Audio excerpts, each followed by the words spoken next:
10 taon ng pagtitiis, isang gabi lang pala ang kailangan para gumuho ang lahat. Habang suot ko ang bestidang inihanda ko para sa ating anniversary, ang mga papel ng annulment ang ibinalot mo sa aking puso. Ninakaw niyo ang kumpanya, ang bahay, at ang aking dangal. Pero tandaan ninyo, ang babaeng itinapon niyo sa ulan ay babalik bilang bagyong uubos sa inyong lahat. Sino nga ba ang totoong nagligtas sa akin noon? Huwag ka nang umasang may matitira pa sa'yo, Georgina. Tapos na tayo. Pirmahan mo na ang annulment papers na ito para makaalis ka na sa pamamahay ko nang may natitira pang kaunting dignidad.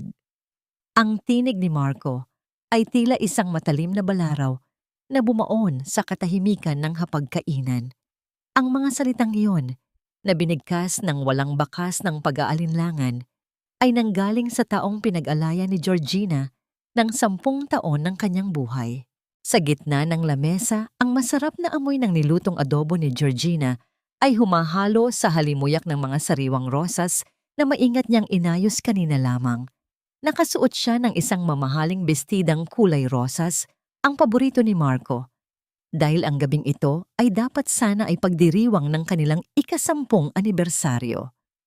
Ang sikat ng mga kandila ay nagbibigay ng mainit na liwanag sa kanyang mukha. Ngunit sa loob niya, ang bawat himaymay ng kanyang puso ay tila unti-unting nagyayelo.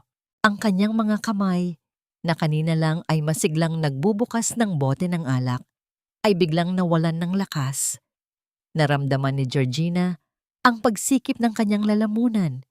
Isang bara na tila hindi niya kayang lunukin. Ang pilak na kutsara sa kanyang kanang kamay ay dahan-dahang nadulas at bumagsak sa sahig, ngunit hindi niya nagawang yumuko upang pulutin ito.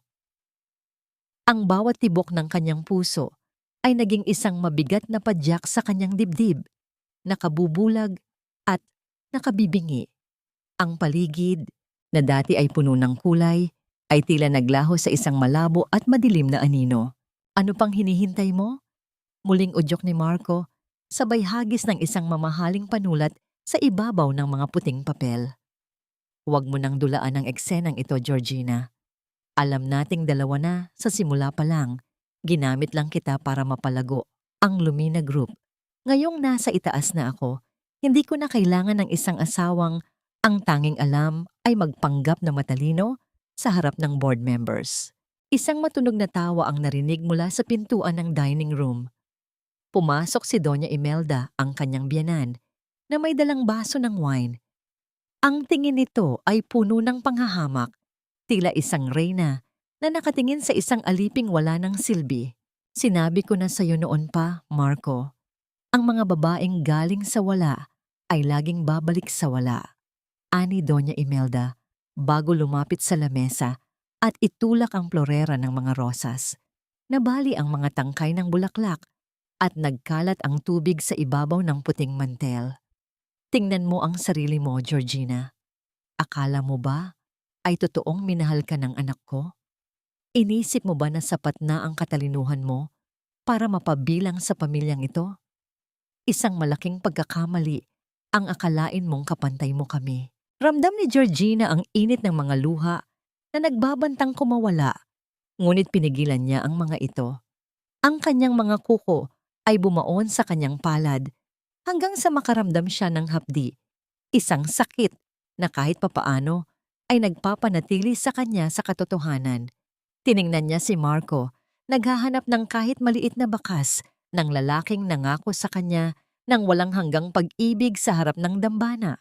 Ngunit ang nakita lang niya ay isang estranghero, isang lalaking may malamig na mga mata at pusong gawa sa bato. Inabot ni Georgina ang panulat. Ang bawat galaw niya ay tila nangyayari sa ilalim ng tubig, mabagal at mabigat. Nang dumampi ang dulo ng panulat sa papel, isang alaala ang biglang sumagi sa kanyang isip. Ang malalaking apoy, 10 taon na ang nakalilipas, ang usok na sumasakal sa kanya, at ang malalakas na braso na bumuhat sa kanya palabas ng impyerno. Akala niya ay si Marco ang bayaning iyon. Akala niya ay utang niya ang kanyang buhay sa lalaking ito. Sa isang iglap, tila nagising ang kanyang diwa. Ang kanyang paningin ay lalong lumabo dahil sa luhang tuluyan ng pumatak sa papel na nag-iwan ng basang marka sa tabi ng kanyang pangalan. Bakit tila mas masakit pa ang katotohanan ito kaysa sa apoy na muntik nang pumatay sa akin noon? Ito ba ang dulo ng aking mga pangarap? O ang simula ng isang gabi na walang katapusan? Pinirmahan ni Georgina ang papel nang may nanginginig na kamay. Pagkatapos, tumayo siya ng dahan-dahan, tinalikuran ng hapagkainang naging saksi sa kanyang pagkawasak at naglakad patungo sa pintuan. Wala siyang dinala, kundi ang kanyang suot na damit at ang bigat ng isang pusong pinagtrayduran. Pagbukas niya ng pinto, sinalubong siya ng malakas na buhos ng ulan at ang nakabibinging dagundong ng kulog mula sa kalangitan ng Maynila. Ang lamig ng hangin ay tumagos sa kanyang balat, ngunit hindi niya ito pinansin. Sa gitna ng dilim, isang puting sasakyan ang dahan-dahang huminto sa harap ng kanilang gate. Isang lalaki ang bumaba, payong ang hawak, at mabilis na lumapit sa kanya. "Georgina!" Bulong ng lalaki. Ang kanyang tinig ay pamilyar, puno ng pag-aalala at isang bagay na matagal nang pilit na itinatago ng panahon. Hindi na nakasagot si Georgina. Ang kanyang mga tuhod ay tuluyang nanghina at bago pa siya tuluyang bumagsak sa basang semento, naramdaman niya ang matitipunong braso na sumalo sa kanya. Ang parehong pakiramdam ng kaligtasan na naranasan niya sa gitna ng apoy 10 taon na ang nakalilipas. Ang mahinang tunog ng orasan sa dingding na tila bumibilang sa bawat segundo ng kanyang pagdurusa, ang unang gumising sa natutulog na diwa ni Georgina. Idinilat niya ang kanyang mga mata at sinalubong siya ng kisameng gawa sa simpleng kahoy, malayo sa marangyang kisame ng kanyang silid sa mansyon. May amoy ng tuyong dahon ng tsaa at mainit na sabaw sa paligid. Nang subukan niyang bumangon, naramdaman niya ang matinding bigat sa kanyang ulo at ang pangangatog ng kanyang mga binti. "Huwag ka munang kumilos, Georgina. Mataas pa ang lagnat mo." Nilingon niya ang pinagmulan ng tinig. Si Fabian. Nakatayo ito malapit sa pintuan. May hawak na maliit na palanggana ng maligamgam na tubig at malinis na bimpo. Ang kanyang mga mata na laging may bakas ng kalungkutan ay nakatitig sa kanya nang may malalim na pag-aalala. Sa kabila ng simpleng kasuotan nito at ng maliit na espasyo ng kanyang bahay, may kakaibang pakiramdam ng kaligtasan na dinala ang kanyang presensya. "Nasaan ako, Fabian? Bakit mo ako tinutulungan?" Mahina ang boses ni Georgina, halos bulong na lamang dahil sa tuyong lalamunan. Lumapit si Fabian at dahan-dahang inilapag ang palanggana sa tabi ng kama. "Nasa ligtas kang lugar. Nakita kita sa tapat ng gate ni na Marco kagabi. Walang malay sa ilalim ng ulan. Hindi ko kayang iwanan ka roon ng ganoon na lamang." Kumuha siya ng baso ng tubig at maingat na inalalayan si Georgina na uminom. "Huwag mong isipin ang dahilan. Ang mahalaga ngayon ay makabawi ka ng lakas." Ngunit paano nga ba makakabawi ng lakas ang isang pusong winasak at itinapon? Tila bumalik ang kanyang gunita sa mga nakaraang taon, noong ang Lumina Group ay isa pa lamang maliit na pangarap ng kanyang yumaong ama. Si Georgina ang nagpuyat, nagtrabaho, at nagsakripisyo ng kanyang kalusugan upang maitatag ang kumpanyang yon. Siya ang utak sa bawat matagumpay na proyekto. Ngunit dahil sa pagmamahal niya kay Marco, hinayaan niyang ang pangalan ng asawa ang nakasulat sa bawat kontrata at dokumento. Naniwala siya sa mga matatamis na bulong nito na ang tagumpay ng isa ay tagumpay ng kanilang pamilya. Isang mapait na ngiti ang sumilay sa mga labi ni Georgina habang naaalala ang mga salita ni Doña Imelda noon, na paulit-ulit na nagsasabing ang tungkulin ng isang mabuting asawa ay ang manatili sa likod at magsilbing anino lamang ng kanyang lalaki. Ginamit nila ang kanyang pagmamahal at ang kanyang utang na loob upang unti-unting nakawin ng lahat ng pag-aari niya. Hindi ko maaaring hayaang makuha nila ang lumina, bulong ni Georgina habang ang kanyang mga mata ay unti-unting nag-aapoy sa galit. Iyon ang pangarap ng papa ko. Iyon ang huling alaala niya. Georgina, alam ko kung gaano kahalaga ang kumpanya sa'yo. Malumanay na sabi ni Fabian. Ang kanyang kamay ay bahagyang gumalaw na tila gustong hawakan ang nanginginig na balikat ni Georgina, ngunit pinigil din ang sarili. Pero sa kalagayan mo ngayon, baka mas lalo ka lang nilang masaktan. Hindi, Fabian. Kailangan kong bumalik doon. Kailangan kong kunin ang mga personal kong gamit, ang mga huling dokumento ng papa na nasa opisina ko. Hindi ko hahayaang hawakan ng maruruming kamay ni na Marco at Chloe ang mga alaala ng pamilya ko. Sa kabila ng mga pakiusap ni Fabian, nagpumilit si Georgina na tumayo. Gamit ang isang simpleng baro na ipinahiram ni Fabian, tinahak niya ang daan patungo sa marangyang gusali ng Lumina Group. Habang papalapit siya sa malaking pinto na gawa sa salamin, naramdaman niya ang kakaibang bigat sa bawat hakbang. Ito ang lugar kung saan siya iginagalang ng lahat. Ngunit ngayon, ang mga tingin ng mga empleyado sa lobby ay puno ng bulong-bulungan at awa. Ma'am Georgina, pasensya na po talaga. Mahina at nanginginig na pahayag ng security guard na matagal na niyang kilala, humaharang ito sa elevator. May memo po si Sir Marco. Bawal na daw po kayong pumasok sa loob ng gusali. Ano? Ako ang nagpatayo ng kumpanyang ito, Mang Jose. Paanong bawal akong pumasok? Ang boses ni Georgina ay binuhat ng galit at sakit. Umaalingaw-ngaw sa malawak na lobby. Well, look who's here.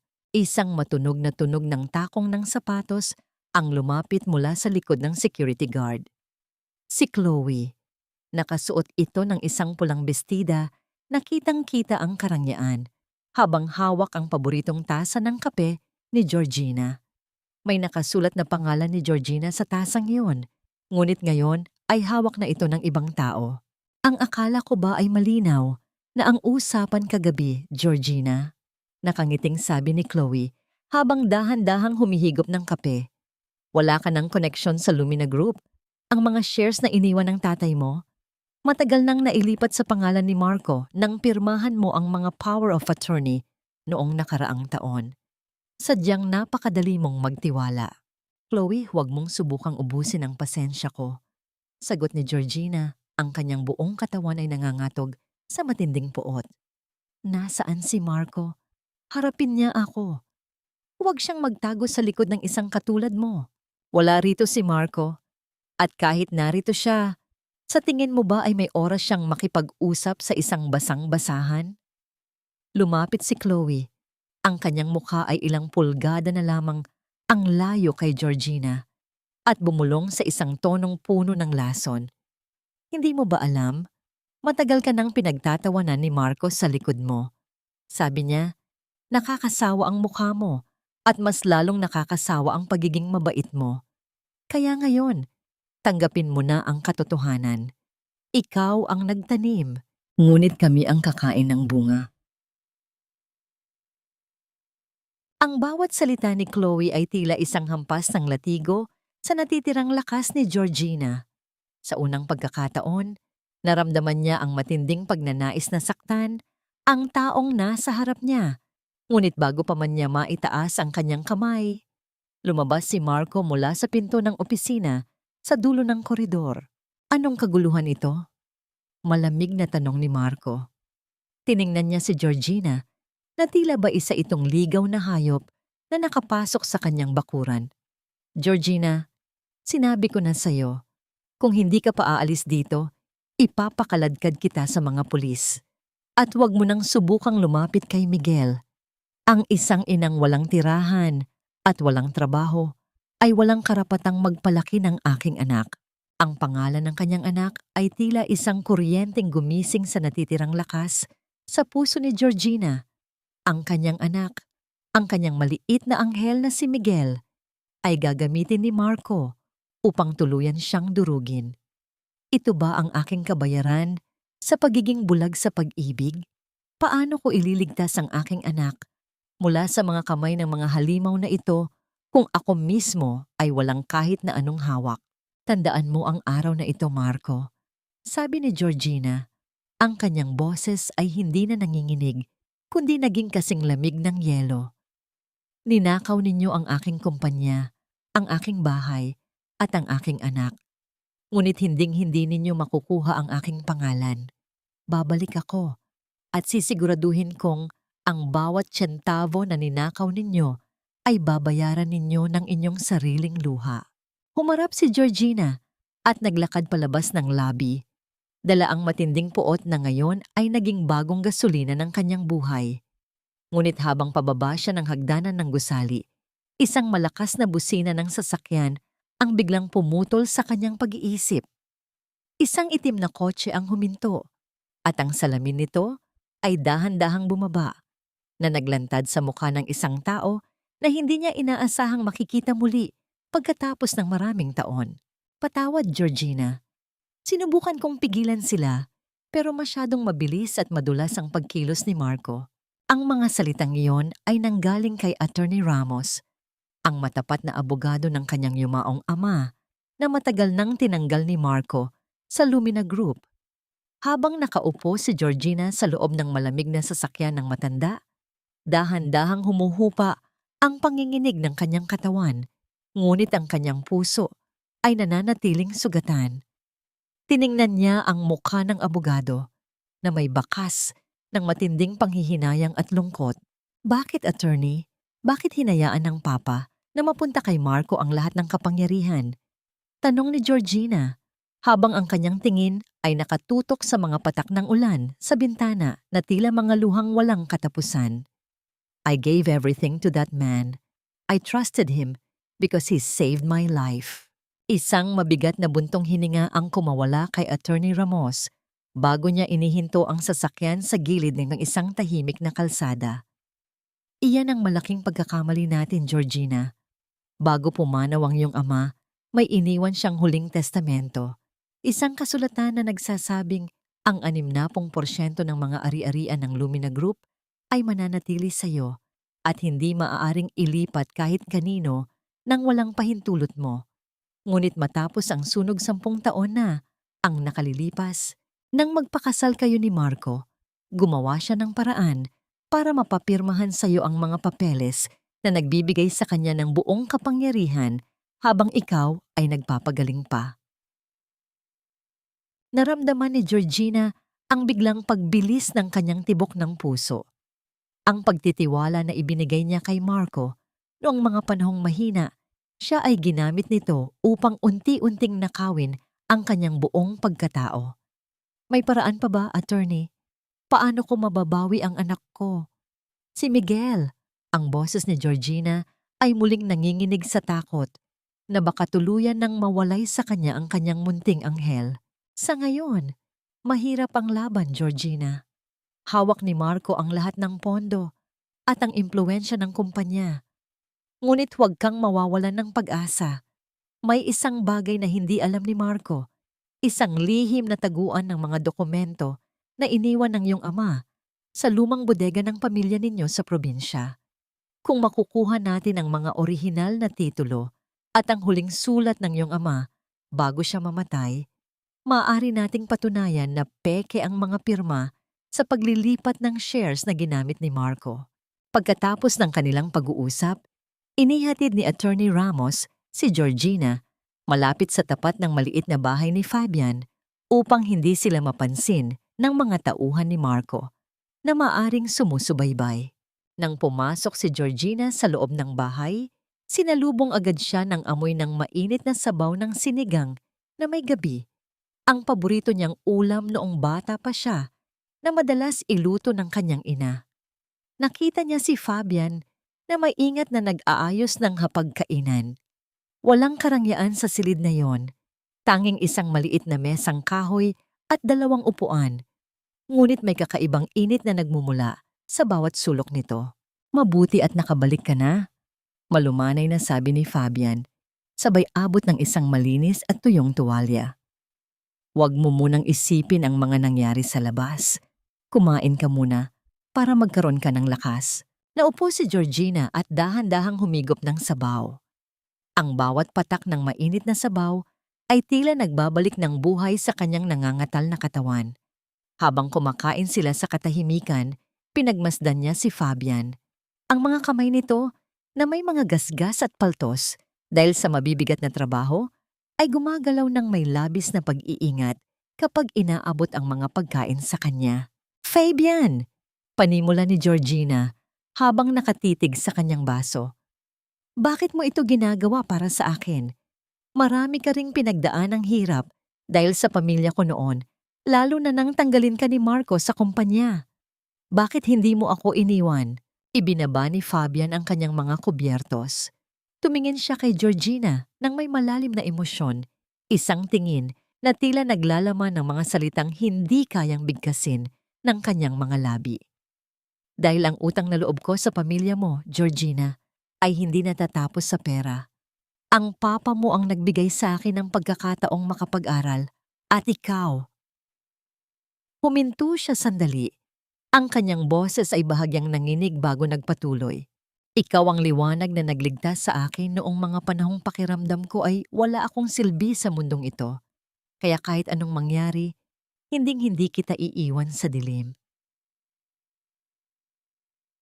Ang mga salitang iyon ay gumising sa isang pamilyar na pakiramdam sa puso ni Georgina. Isang damdamin na matagal na niyang ibinaon dahil sa kanyang katapatan kay Marco. Nang matapos silang kumain, nagpresenta si Georgina na mag-ayos ng mga hugasan upang makatulong sa bahay. Habang naghahanap ng malinis na basahan sa isang lumang cabinet sa gilid ng kusina, may isang maliit na kahon na gawa sa lumang lata ang hindi sinasadyang nahulog mula sa itaas na istante. Sa pagbagsak nito, nabuksan ang takip at nagkalat ang ilang lumang papel at isang maliit na bagay. Yumuko si Georgina upang pulutin ang mga ito. Ngunit nang mahawakan niya ang isang pilak na pulseras na may kalahating sunog na pulang tali, tila huminto ang pag-ikot ng mundo. Ang pulseras na yon ay may nakaukit na maliit na titik G. Ang eksaktong pulseras na iniregalo ng kanyang ama sa kanyang ika-18 kaarawan. Ang pulseras na nawala sa kanya sa gabi ng kakilakilabot na sunog 10 taon na ang nakalilipas. Dahan-dahang napatayo si Georgina, hawak ang pulseras habang ang kanyang puso ay pumipintig ng napakabilis. Paano napunta ang pulseras na ito kay Fabian? Kung si Marco ang nagligtas sa kanya sa sunog, bakit nasa pag-aari ng tahimik na lalaking ito ang pinakamahalagang alaala ng gabing iyon? Sino ba talaga ang nagligtas sa akin sa sunog 10 taon na ang nakalilipas, Fabian? Sabihin mo sa akin ang katotohanan. Huwag mo na akong sanayin sa mga kasinungalingan. Ang boses ni Georgina ay halos mapatid dahil sa bigat ng emosyon. Hawak-hawak niya ang kalahating sunog na pilak na pulseras habang ang kanyang mga mata ay nakatitig ng diretso sa mga mata ni Fabian. Ang silid ay binalot ng isang nakabibinging katahimikan. Ang tunog lamang ng ulan sa labas na dahan-dahang humuhupa ang naririnig na tila sumasabay sa mabagal na paghupa ng kanyang hininga. Napayuko si Fabian. Ang kanyang mga balikat na laging matatag ay tila bumagsak sa ilalim ng bigat ng lihim na matagal niyang iningatan. Humakbang siya ng paatras, iniwasan ang mapanuring tingin ni Georgina. Hindi na mahalaga kung sino ang nagligtas sa iyo, Georgina. Ang mahalaga ay buhay ka at ligtas ngayon. Mahinang sagot ni Fabian, ngunit may panginginig sa kanyang boses na hindi niya kayang itago. Mahalaga ito sa akin, sigaw ni Georgina, habang ang mga luha na kanina pa niya pinipigilan ay tuluyan ng dumanas sa kanyang mga pisngi. Ikinasal ako kay Marco dahil naniwala akong ibinuwis niya ang buhay niya para sa akin. Tiniis ko ang 10 taon ng panlalait ng kanyang ina.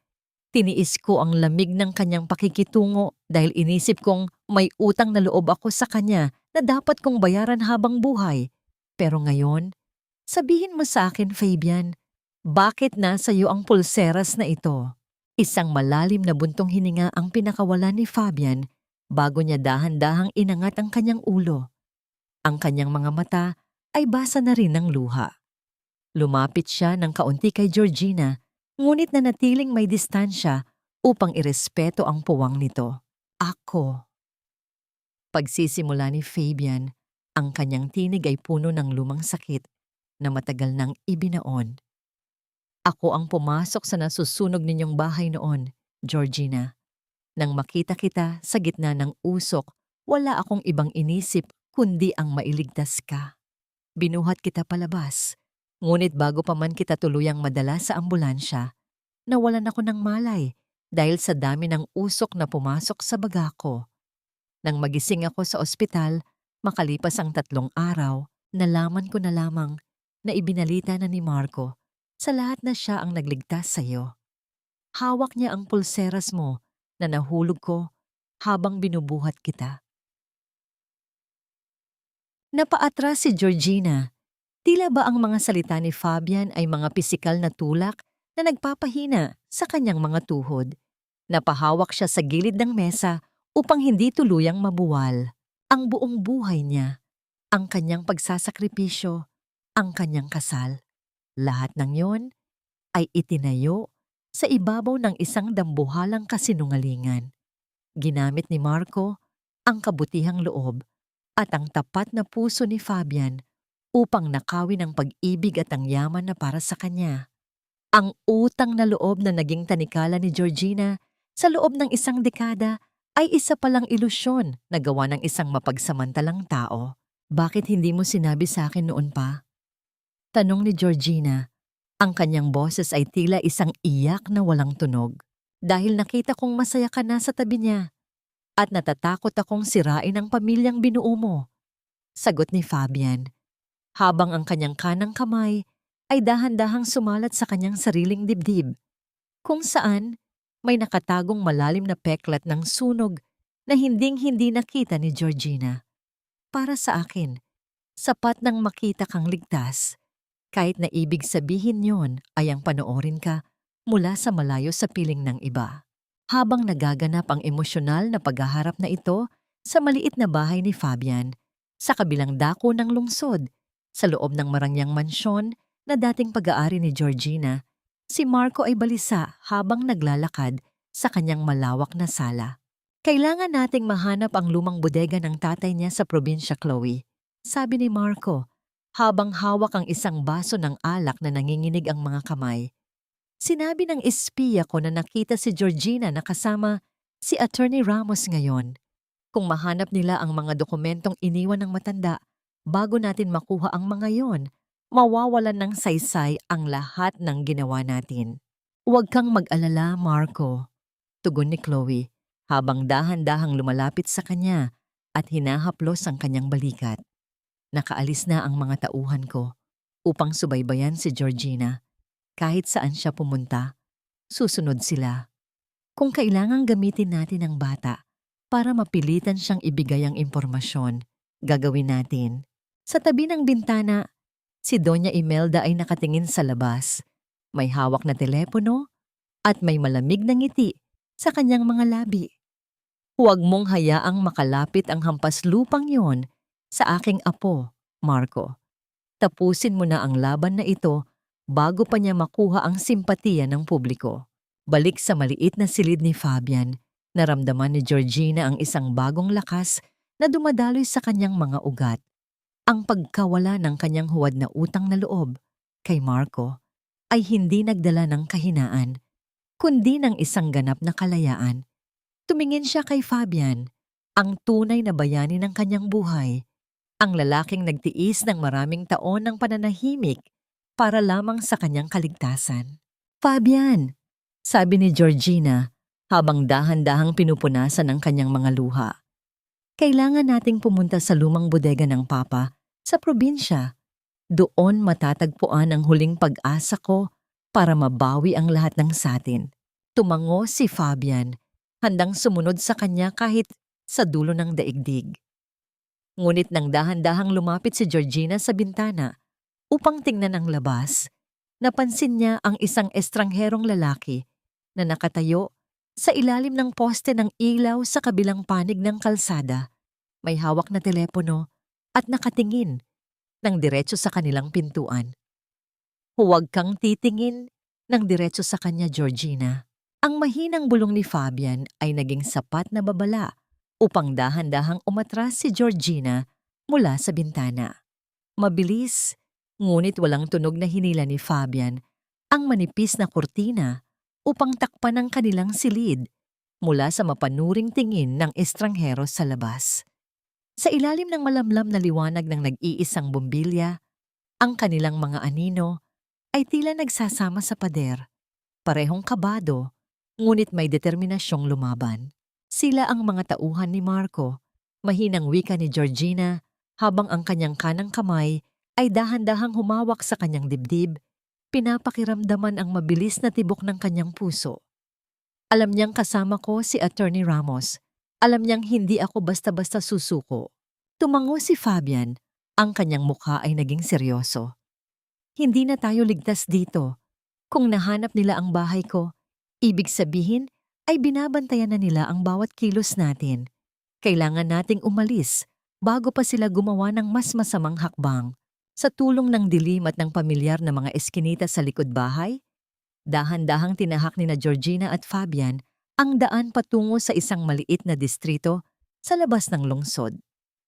Dinala siya ni Fabian sa isang mataong lugar malapit sa palengke kung saan ang ingay ng mga nagtitinda at ang amoy ng mga sariwang gulay at prutas ay nagbibigay ng perpektong proteksyon laban sa sinumang sumusubaybay. Doon, may isang maliit at lumang kwarto sa itaas ng isang bodega na pag-aari ng isang malayong kamag-anak ni Fabian na si Aling Rosa. Pasensya ka na, Georgina. Ito lang ang pinakaligtas na lugar na maihahanda ko para sa iyo sa ngayon, sabi ni Fabian habang inilalagay ang kanilang kaunting gamit sa gilid ng maliit na kama. Tumingin si Georgina sa paligid. Ang silid ay may sukat na sapat lamang para sa isang tao. May maliit na bintanang nakatitig sa bubong ng mga katabing bahay. Ngunit sa halip na makaramdam ng lungkot, isang kakaibang kapayapaan ang bumalot sa kanya. Wala rito ang karangyaan ng kanyang dating mansyon, ngunit wala rin dito ang lason at panlilinlang na pumatay sa kanyang kaluluwa sa loob ng maraming taon. Huwag kang humingi ng paumanhin, Fabian, sagot ni Georgina, may bahagyang rayang ngiti sa kanyang mga labi. Mas pipiliin ko ang matulog sa sahig na ito kaysa bumalik sa palasyong gawa sa mga kasinungalingan. Sa sumunod na mga araw, hindi hinayaan ni Georgina na lamunin siya ng depresyon. Alam niyang upang makatayo siyang muli at mabawi ang kanyang anak, kailangan niya ng pondo at ng isang paraan upang makakilos nang hindi napapansin.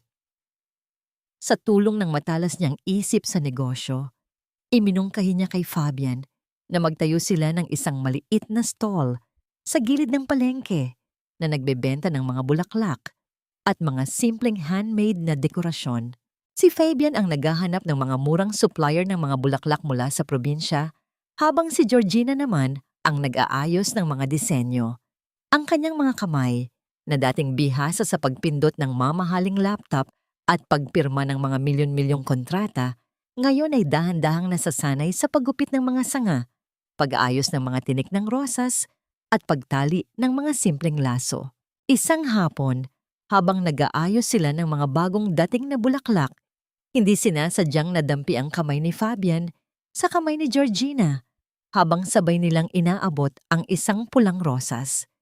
Pareho silang napatigil.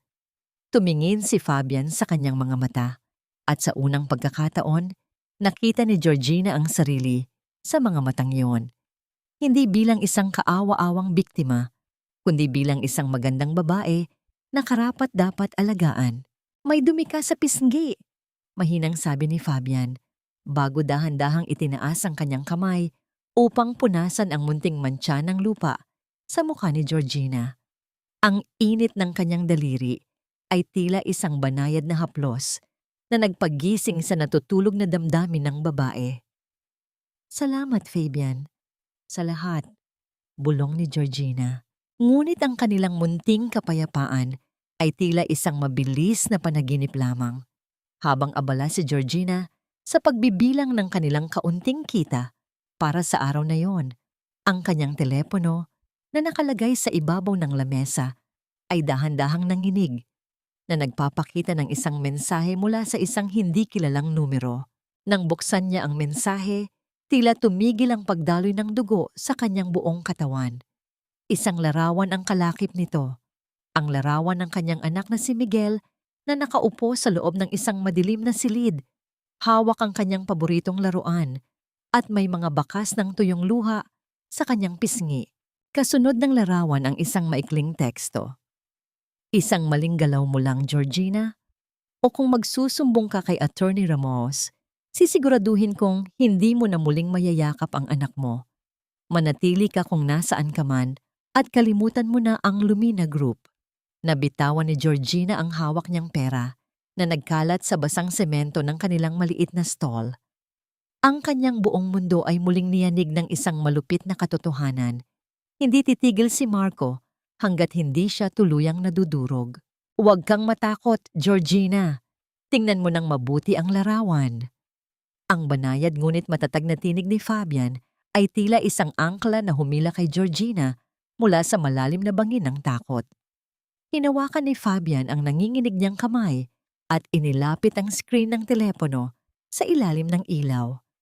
Ipinaturo niya ang likod ng larawan kung saan nakaupo si Miguel. Tingnan mo ang wallpaper sa likod niya at ang disenyo ng sahig. Hindi ba't yan ang playroom niya sa mansyon ninyo? Pinatay lang nila ang mga pangunahing ilaw at gumamit ng maliit na lamp para magmukhang madilim na silid. Kasama pa rin niya ang kanyang yaya. Tinatakot ka lang ni Marco para tuluyan kang sumuko at hindi na lumaban. Paliwanag ni Fabian, habang ang kanyang mga daliri ay marahang sumisilip sa mga kamay ni Georgina upang bigyan ito ng init at lakas. Nakahinga ng malalim si Georgina. Ang takot na kanina lamang ay sumasakal sa kanya ay biglang napalitan ng isang malamig at matalim na galit. Napagtanto niya na habang siya ay nagtatago at nagpapakita ng kahinaan, lalong gagamitin ni Marco ang kanyang anak upang kontrolin siya. Upang mabawi si Miguel, kailangan niyang harapin ang demonyo sa sarili nitong teritoryo. Kinabukasan, isang tawag mula kay Attorney Ramos ang nagbigay sa kanila ng perpektong pagkakataon. May gaganaping malaking pagtitipon ang Lumina Group sa isang marangyang hotel sa Maynila, isang charity gala kung saan ipakikilala ni Marco ang mga bagong banyagang mamumuhunan na magpapasok ng bilyong pondo sa kumpanya. Ito ang gabing gagamitin ni Marco upang patunayan sa mundo ng negosyo na kaya niyang patakbuhin ang Lumina nang wala si Georgina. Ipakita natin sa kanila kung sino ang totoong reyna ng Lumina, sabi ni Fabian, habang may dalang isang kahon na naglalaman ng isang eleganteng itim na bestida. Ito ay pag-aari ng aking ina noon, isang simpleng disenyo, ngunit gawa sa mamahaling sutla. Inayos ko ito para magkasya sa'yo. Nang sumapit ang gabi ng pagtitipon, ang malawak na ballroom ng hotel ay napuno ng mga tunog ng tawanan, kalansing ng mga basong kristal, at ang mababangong amoy ng mga mamahaling pabango ng matataas na tao sa lipunan. Sa gitna ng entablado, nakatayo si Marco na may hawak na mikropono, habang sa kanyang tabi ay nakangiti si Chloe na nakasuot ng kumikinang na gintong bestida. Tila ba siya na ang bagong reyna ng gabi? Naroon din si Doña Imelda, na mayabang na nakikipag-usap sa mga mayayamang kaibigan. Ang Lumina Group ay papasok sa isang bagong yugto ng tagumpay, pagmamalaki ni Marco, sa harap ng mga mamamahayag at mga kasosyo sa negosyo. At ang tagumpay na ito ay patunay na ang tamang pamumuno ay hindi nangangailangan ng mga lumang pamamaraan. Ngunit bago pa man matapos ang palakpakan ng mga tao, ang malalaking pinto ng ballroom ay dahan-dahang bumukas. Ang bawat bulong at tawanan sa silid ay tila biglang naputol. Ang lahat ng mga mata ay lumingon sa pumasok na panauhin. Si Georgina. Nakatayo siya ng tuwid. Ang kanyang itim na bestida ay walang anumang kumikinang na hiyas, ngunit ang bawat tahi nito ay tila yumayakap sa kanyang perpektong tindig. Ang kanyang buhok ay maayos na nakapusod, na nagpapakita ng kanyang magandang leeg, at ang kanyang mukha na walang bakas ng kahit na anong takot o kahinaan. Ang kanyang mga mata ay nag-aapoy sa determinasyon habang dahan-dahang naglalakad sa gitna ng pulang karpet. Napatigil si Marcos sa pagsasalita. Ang kanyang hawak na mikropono ay bahagyang nanginig, habang ang nangiti sa mga labi ni Chloe ay biglang napawi at napalitan ng matinding pagkagulat. Maging si Doña Imelda ay napaatras at halos mabitawan ang kanyang baso ng alak. Georgina, bulong ni Marco habang ang kanyang muka ay unti-unting nawawalan ng kulay sa harap ng mga kamera. Lumapit si Georgina sa harap ng entablado. Hindi siya sumigaw, hindi siya gumawa ng anumang iskandalo. Sa halip, binigyan niya si Marco ng isang napakatamis, ngunit malamig na ngiti. Magandang gabi sa inyong lahat. Malakas at malinaw na pahayag ni Georgina, sapat upang marinig ng mga mamamahayag na nakapaligid sa kanila. Narito ako bilang opisyal pa ring asawa ng CEO ng Lumina Group at bilang isa sa mga pangunahing shareholder ng kumpanyang ito upang masaksihan ang gabing ito. Umaasa ako na ang mga bagong kasosyo natin ay handang sumugal sa isang kumpanyang may mga nakatagong utang at problema sa batas. Ang mga bulong-bulungan sa bulwagan ay muling umingay. Ang mga mamamahayag ay nagsimula nang kumuha ng mga larawan ni Georgina, habang ang mga banyagang mamumuhunan ay nagpalitan ng mga nag-aalalang tingin. Mabilis na bumaba si Marco mula sa entablado at marahas na hinawakan ang braso ni Georgina, dinala siya sa isang madilim na sulok ng ballroom kung saan walang makakarinig sa kanila.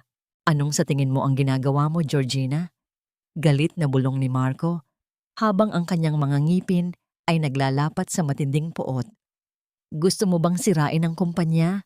Sinabi ko na sa'yo, huwag kang makialam kung ayaw mong mapahamak si Miguel. Tiningnan siya ni Georgina ng diretso sa mga mata, walang kahit anong takot sa kanyang mukha. Hindi mo ako kayang takutin gamit ang aking anak, Marco. Alam kong kasama niya ang kanyang yaya sa mansyon.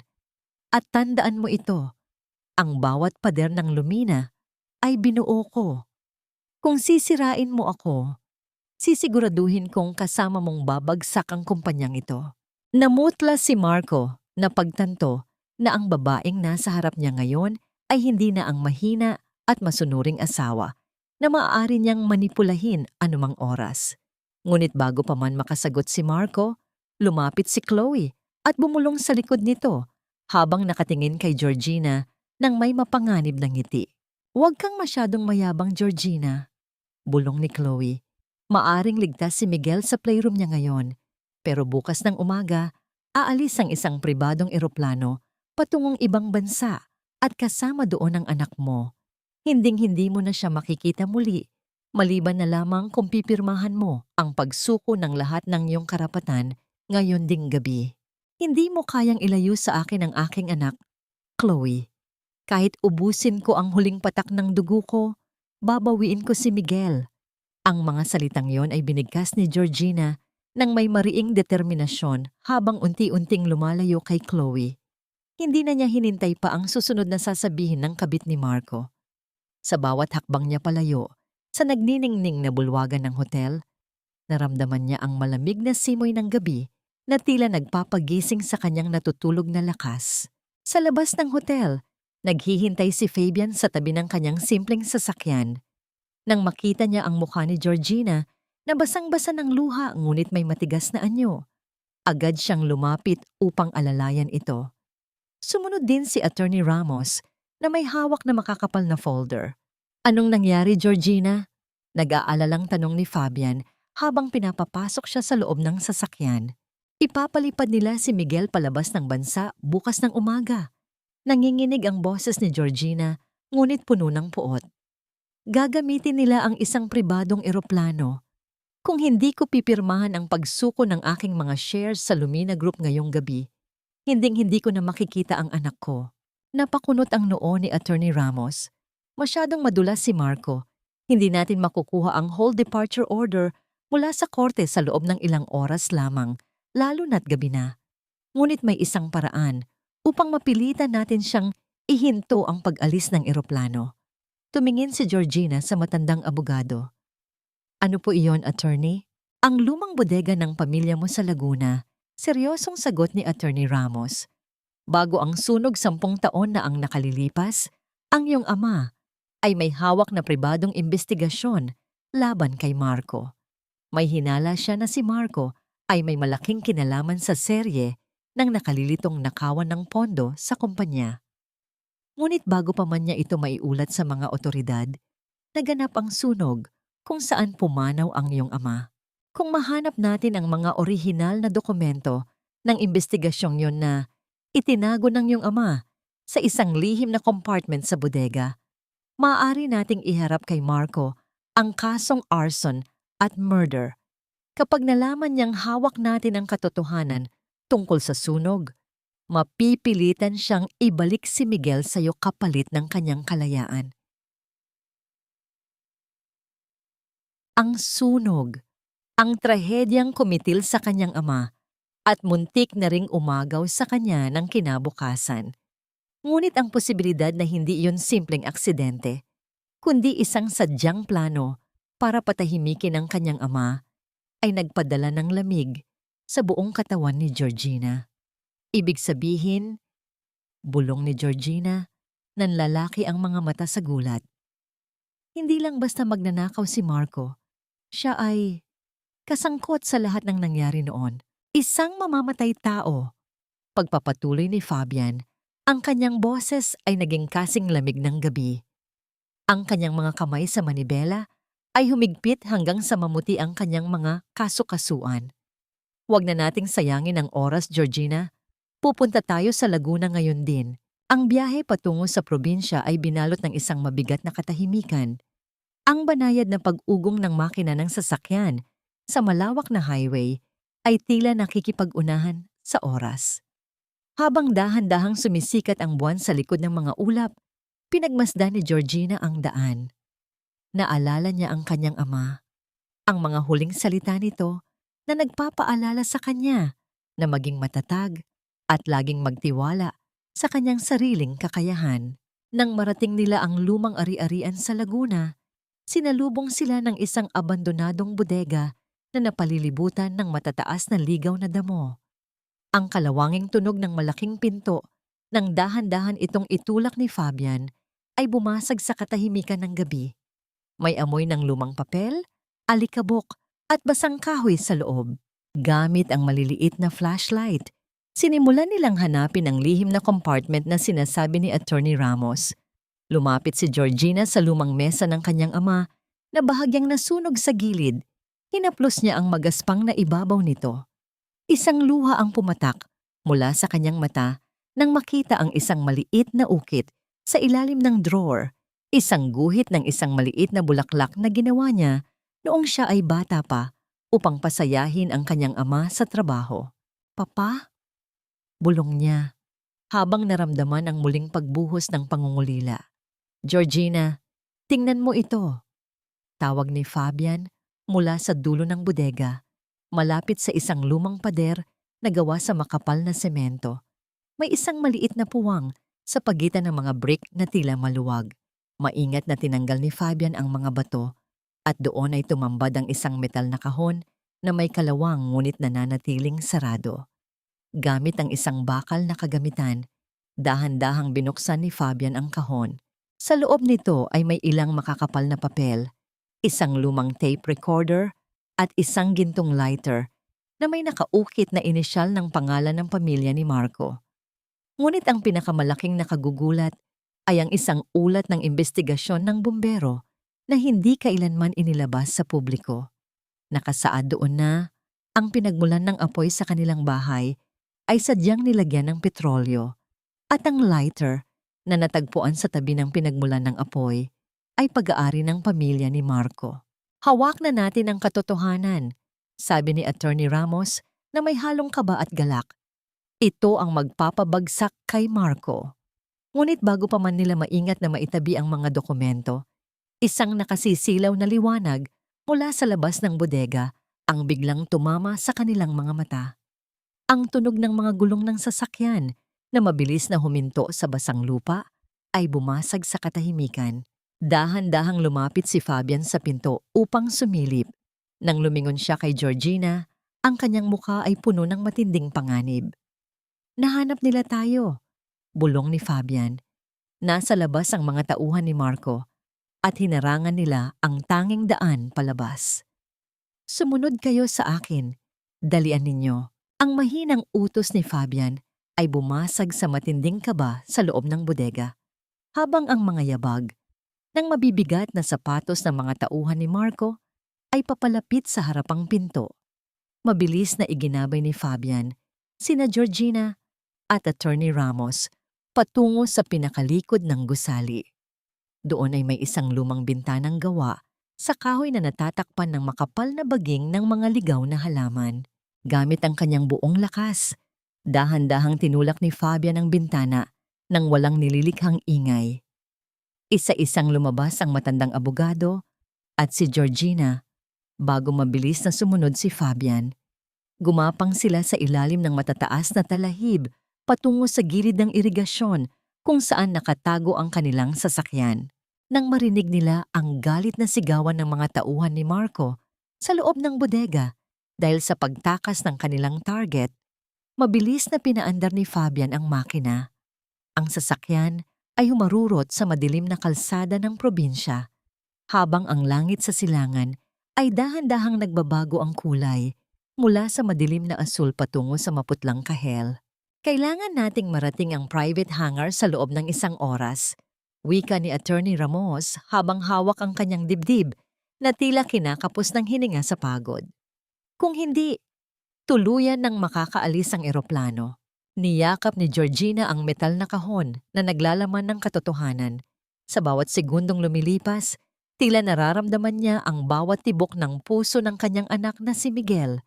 Ang pag-asa at ang takot ay naglalaban sa kanyang isipan, ngunit ang pagiging ina ay nagbigay sa kanya ng lakas na hindi niya inakalang taglay niya. Nang marating nila ang pribadong paliparan, ang sikat ng umaga ay tuluyan ng sumilip. Sa kabila ng mahigpit na seguridad, nagawa silang ipasok ni Attorney Ramos gamit ang kanyang lumang pass bilang dating legal advisor ng pamilya. Mula sa malayo, nakita ni Georgina ang isang maliit at marangyang eroplano na umaandar na ang mga propeller. Sa tapat ng hagdanan ng eroplano, nakatayo si Marco at Chloe habang isang security guard ang may akay sa isang maliit na bata. "Miguel!" Ang sigaw ni Georgina ay hindi na napigilan. Tumakbo siya nang walang pag-aalinlangan patungo sa direksyon ng kanyang anak. "Mama!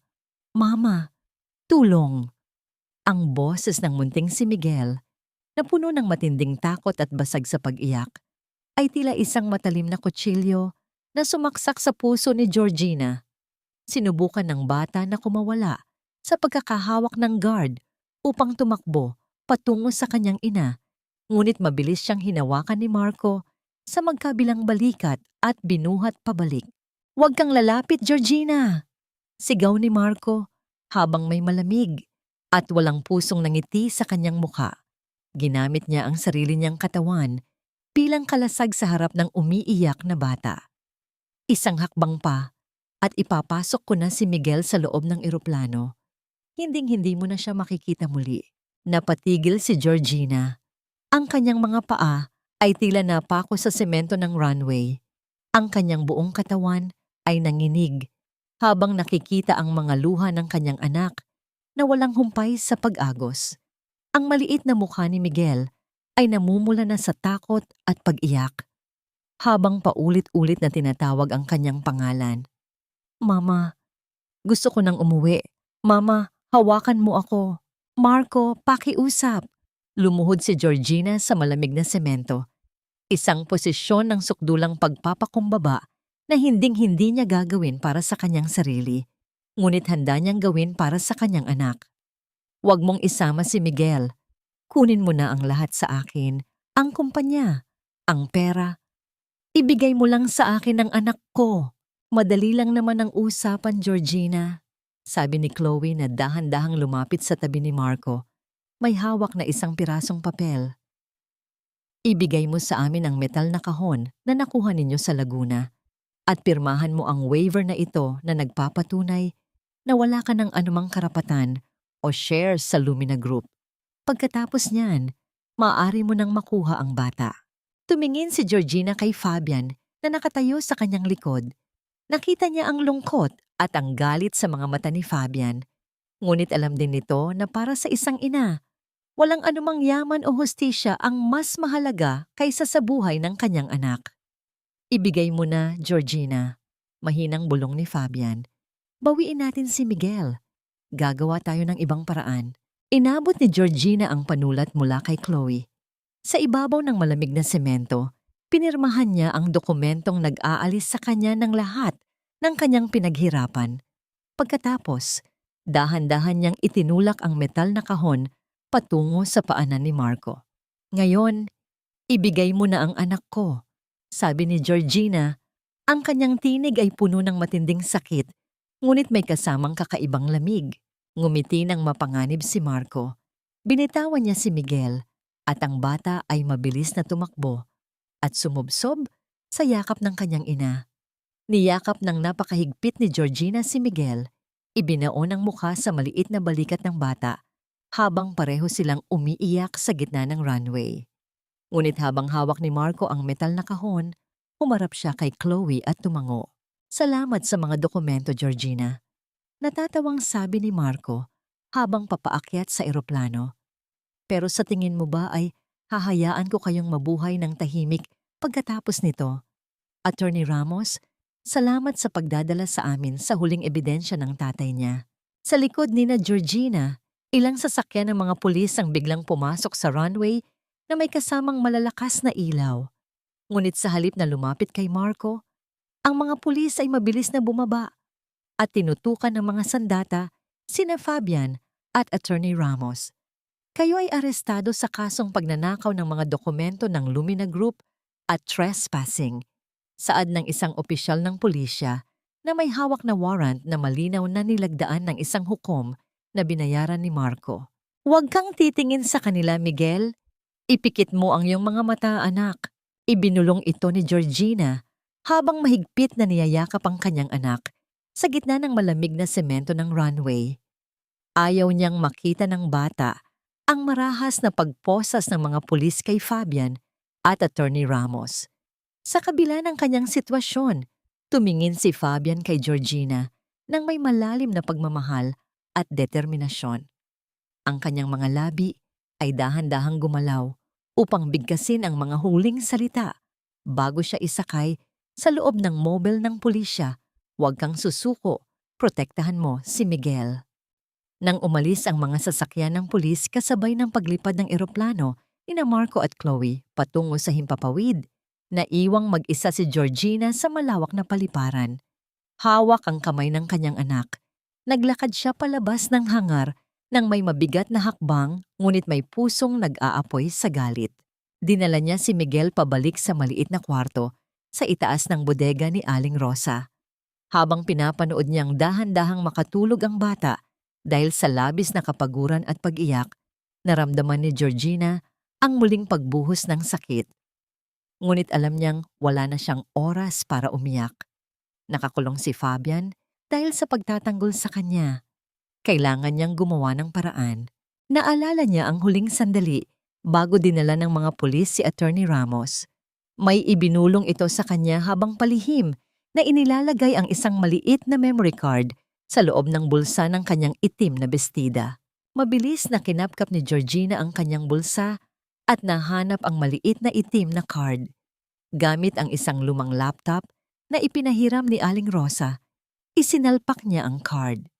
Ang mga mata niya ay dahan-dahang nagliwanag nang makita ang mga folder na naglalaman ng mga digital copy ng mga dokumentong nakuha nila sa Laguna kagabi. Maingat na ginawa ni Attorney Ramos ang mga kopya bago pa man sila pumunta sa paliparan. Habang binabasa ang mga lumang ulat medikal ng kanyang pamilya Mula sa gabi ng sunog 10 taon na ang nakalilipas, may isang dokumento ang pumukaw sa kanyang pansin. Ito ay isang ulat mula sa isang maliit na klinika sa labas ng lungsod, kung saan dinala si Marco sa parehong gabi ng trahedya. Ayon sa opisyal na bersyon na palaging ikinukwento ni Marco sa mga mamamahayag at sa kanya, kaya may malaking peklat si Marco sa kanyang dibdib ay dahil sa pagharang niya sa isang nasusunog na haligi upang mailigtas si Georgina. Ito ang kwentong naging dahilan kung bakit tiningnan ng publiko si Marco bilang isang bayani, at ito rin ang naging dahilan kung bakit nagtiwala sa kanya ang board of directors ng Lumina Group. Ngunit ang ulat medikal na hawak ni Georgina ngayon ay nagsasabi ng ibang katotohanan. Nakasaad sa dokumento na noong gabing iyon, dinala si Marco sa klinika dahil sa isang mababaw na gasgas sa kanyang kanang bisig at dahil sa labis na kalasingan. Walang anumang ulat ng malubhang sunog o peklat sa kanyang dibdib. Sa katunayan, ang nakasulat sa kanyang medical history ay ang pagkakaroon niya ng isang malaking keloid scar sa dibdib na nakuha niya mula sa isang aksidente sa motorsiklo 3 taon bago pa man maganap ang sunog. Napatakip si Georgina sa kanyang bibig habang ang kanyang mga luha ay muling dumanas. Ngunit sa pagkakataong ito ay mga luha ng matinding galit at panlulumo. Ang buong pagkatao ni Marco, ang kanyang reputasyon bilang isang mapagmahal na asawa at bayani na nagbuwis ng buhay para sa kanyang pamilya, ay isang malaking dula-dulaan. Ginamit niya ang peklat mula sa isang lumang aksidente upang makuha ang tiwala ng kanyang ama at ang kanyang puso. Ito ang retasong katotohanan na magpapabagsak sa lahat ng kasinungalingan ng lalaking nagpahirap sa kanya. Nalinlang mo ako ng 10 taon, Marco, bulong ni Georgina habang nakatitig sa screen ng laptop. Ngunit ang huling kasinungalingan mo ang magiging dulo ng iyong kaharian. Nang dahan-dahan niyang isara ang laptop upang simulan ang pagpaplano ng kanyang susunod na hakbang, isang mabigat at sunod-sunod na katok sa pinto ng kanilang silid ang biglang bumasag sa katahimikan. Mabilis na tumayo si Georgina at hinarangan ng kama kung saan natutulog si Miguel. Ang kanyang puso ay muling bumililis ang pintig. Alam niyang hindi si Fabian ang kumakatok at masyadong maaga para sa mga pulis. Georgina, buksan mo ang pinto. Ang tinig mula sa labas ay nanginginig at puno ng takot. Ito ay boses ni Aling Rosa. May mga lalaking nakaitim sa ibaba. Hinahanap ka nila. Kailangan ninyong tumakbo ng anak mo ngayon din. Mabilis na binuhat ni Georgina si Miguel habang mahimbing pa itong natutulog. Binalot niya ang maliit na katawan ng bata ng isang makapal na kumot upang hindi ito magising sa lamig at sa takot. Sa tulong ni Aling Rosa, tinahak nila ang madilim at makitid na hagdan ng kahoy sa likod ng bodega na direktang lumalabas sa pinakamataong bahagi ng palengke. Ang amoy ng basang lupa, mga nabulok na gulay, at ang ingay ng mga nagsisimulang mag-ayos ng mga paninda ay nagsilbing tabing para kay Georgina. Habang ang mga tauhan ni Marco ay pilit na sinisira ang pinto ng kanyang silid sa itaas, naglakad si Georgina ng mabilis. Iniilagan ang bawat anino hanggang sa makarating sila sa isang lumang simbahan sa dulo ng kalsada. Doon ay naghihintay si Attorney Clara, ang matalinong batang kasamahan ni Attorney Ramos na palihim na nakikipagtulungan sa kanila. Ligtas po kayo rito, Ate Georgina, bulong ni Clara nang makapasok sila sa loob ng tahimik at payapang simbahan. Ang sikat ng umaga na tumatagos sa mga makukulay na salamin ng bintana ay nagbigay ng kaunting liwanag sa kanilang mga pagod na mukha. Nakaayos na ang piyansa para kay Fabian at Attorney Ramos, ngunit pinapabagal ng mga koneksyon ni Marco ang proseso. May isang araw pa bago sila makalabas. Salamat, Clara.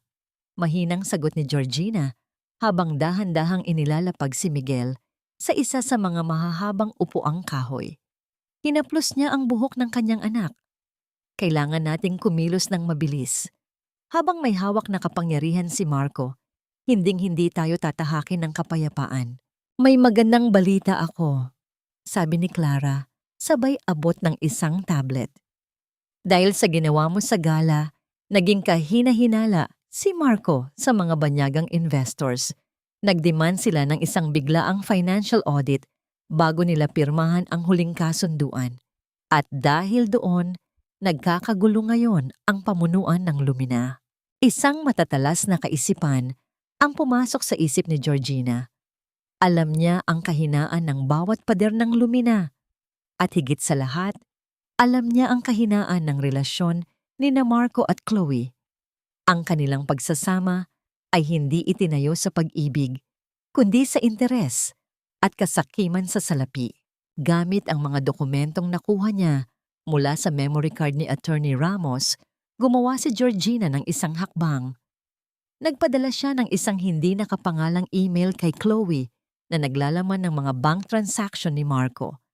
Ipinakita sa mga dokumentong yon na habang nangangako si Marco kay Chloe ng isang marangyang buhay sa ibang bansa, palihim naman nitong inililipat ang natitirang pondo ng Lumina sa isang lihim na offshore account na nakapangalan lamang kay Marco at sa kanyang ina na si Doña Imelda. Walang kahit isang sentimo ang nakalaan para kay Chloe.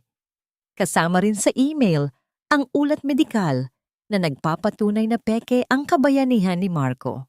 Samantala, sa loob ng marangyang penthouse ni Marco, ang hangin ay binalot ng matinding tensyon. Ang kalasingan ng tagumpay kagabi ay mabilis na napalitan ng mapait na katotohanan. Ano ito, Marco? Galit na sigaw ni Chloe, sabay hagis ng kanyang tablet sa ibabaw ng glass table. Ang kanyang mukha ay namumula sa matinding galit. I sacrificed everything for you. Iniwan ko ang karera ko. Naging masamang babae ako sa mata ng publiko para tulungan kang makuha ang Lumina. Pero bakit may lihim kang account sa Switzerland na kayo lang ng nanay mo ang may hawak? Napatayo si Marco, sinubukan niyang hawakan ang mga kamay ni Chloe. Upang pakalmahin ito, gamit ang kanyang pamilyar na mga matatamis na salita. Chloe, makinig ka sa akin. Para sa atin din ang perang yon. Iniligtas ko lang ang pondo mula sa audit ng mga investors. You have to trust me. Magtiwala. Tumawa ng mapait si Chloe. Sabay tulak sa dibdib ni Marco. At ano itong ulat medical? Peke ang peklat mo. Ginamit mo lang ang sunog para makuha ang tiwala ni Georgina at ng tatay niya. Isang malaking kasinungalingan ng buong buhay mo, Marco. At ngayon, balak mo akong iwanan kapag bumagsak ang Lumina. Sa gilid ng silid, pumasok si Doña Imelda na may dalang tasa ng tsa. Sa halip na mamagitan, tiningnan niya si Chloe nang may malamig na mata. Huwag kang umasta na tila may karapatan ka sa pamilyang ito, Chloe. Isa ka lang namang sekretary na nangarap na maging reyna. Kung hindi dahil sa amin, wala ka sa posisyon mo ngayon. Huwag ninyo akong ituring na parang basurang dumi, Doña Imelda, sigaw ni Chloe, habang ang kanyang mga mata ay nag-aapoy sa matinding pagnanais na makaganti. Kung babagsak ako, sisiguraduhin kong kasama ko kayong dalawa. Padarag na lumabas si Chloe ng penthouse, dala ang kanyang mamahaling bag at ang matinding takot na baka matapos ang gabi na wala siyang hawak na kahit ano. Sa loob ng tahimik na simbahan, habang dahan-dahang lumulubog ang araw, nakatanggap si Georgina ng isang mensahe sa kanyang telepono. Ito ay galing sa isang hindi rehistradong numero. Ngunit alam niya kung kanino ito nanggaling. Magkita tayo sa lumang coffee shop malapit sa universidad bukas ng gabi. Ibibigay ko sa iyo ang mga orihinal na dokumento ng tatay mo na ninakaw ni Marco. Kapalit ng kalahati ng ebidensya ng offshore accounts. Huwag kang magsasama ng pulis kung gusto mo pa ring makuha ang hustisya. Ang mabigat na pinto ng kulungan ay dahan-dahang bumukas na naglabas ng mahinang tunog ng bakal na nag-iwan ng kakaibang lamig sa hangin.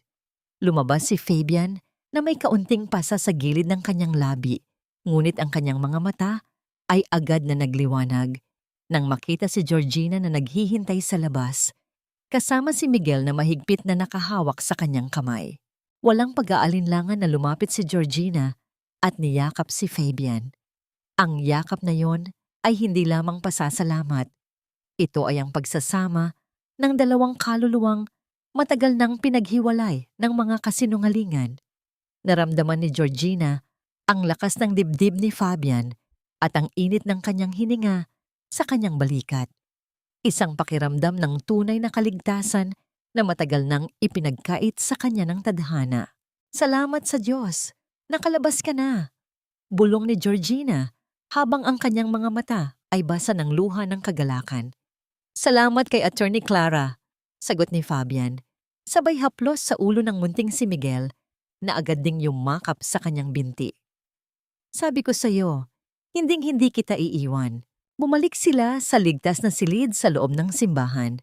Doon, habang naglalaro si Miguel sa gilid ng altar, naupo sina Georgina at Fabian sa isang sulok. Inabot ni Fabian ang isang maliit na supot na gawa sa lumang katad na may mga bakas ng uling at usok na tila hindi na kayang burahin ng panahon. May isang bagay akong hindi nasabi sa iyo noon, Georgina. Panimula ni Fabian, ang kanyang boses ay puno ng emosyon. Noong gabing mamatay ang iyong ama sa sunog, hindi lang ikaw ang sinubukan kong iligtas. Bago tuluyang gumuho ang kisame, naabot ko ang iyong ama. Ngunit huli na ang lahat para sa kanya. Bago siya nawalan ng hininga, inilagay niya sa aking kamay ang supot na ito. Dahan-dahang binuksan ni Fabian ang supot at inilabas ang isang maliit at mabigat na tanso na susi, kasama ang isang sulat na may mga bahid ng dugo at uling. Ito ang susi sa lihim na vault ng iyong ama sa kanilang lumang tanggapan, paliwanag ni Fabian. At ang sulat na ito, isinulat ito ng iyong ama ilang oras bago ang sunog. Alam niyang may masamang balak si Marco at alam niyang hindi siya ligtas. Sa sulat na ito, ipinagkatiwala kanya sa akin. Sinabi niya na ikaw ang pinakamahalagang kayamanan ng kanyang buhay at kung sakaling may mangyari sa kanya, ako ang dapat na maging kalasag mo. Kinuha ni Georgina ang sulat. Habang binabasa niya ang sulat ng kanyang ama, naramdaman niya ang bawat tibok ng puso ng matanda na tila naroon pa rin sa papel. Ipinahayag ng kanyang ama ang kanyang hinala kay Marco at ang kanyang huling hiling na maging malaya si Georgina at makatagpo ng isang lalaking tunay na magmamahal sa kanya, isang lalaking katulad ni Fabian. Bakit itinago mo ito ng 10 taon, Fabian? Tanong ni Georgina, habang ang mga luha ay patuloy na pumatak sa kanyang mga kamay. Dahil tinakot ako ni Marco, pag-amin ni Fabian. Matapos ang sunog, nangako siyang ipapapatay kanya at ang sanggol na nasa sinapupunan mo kung ipapakita ko ang sulat na ito sa mga pulis. Wala akong kapangyarihan noon, Georgina. Mas pinili kong manahimik at magmasid sa malayo upang masiguro lamang na humihinga ka pa rin araw-araw. Ang katotohanan ay tuluyan ng nabuo. Si Fabian, ang tunay na tagapagligtas, hindi lamang ng kanyang katawan mula sa apoy, kundi ng kanyang buong pagkatao mula sa mga kamay ng mga mapagsamantala. Ang pag-ibig ni Fabian ay isang pag-ibig na handang magtiis ng 10 taon ng pananahimik at pang-aapi para lamang sa kanyang kaligtasan. Ngayong gabi, tatapusin natin ito, matatag na sabi ni Georgina habang hinahawakan ng tanso na susi. Makikipagkita ako kay Chloe. Kukunin ko ang mga dokumento ng aking ama at gagamitin natin ang susi na ito upang buksan ang vault na magpapabagsak kay Marco. Ngunit habang naghahanda silang umalis, ang telepono ni Georgina na nakalagay sa ibabaw ng lamesa ay dahan-dahang nanginig. Ang pangalan ni Chloe ang lumabas sa screen.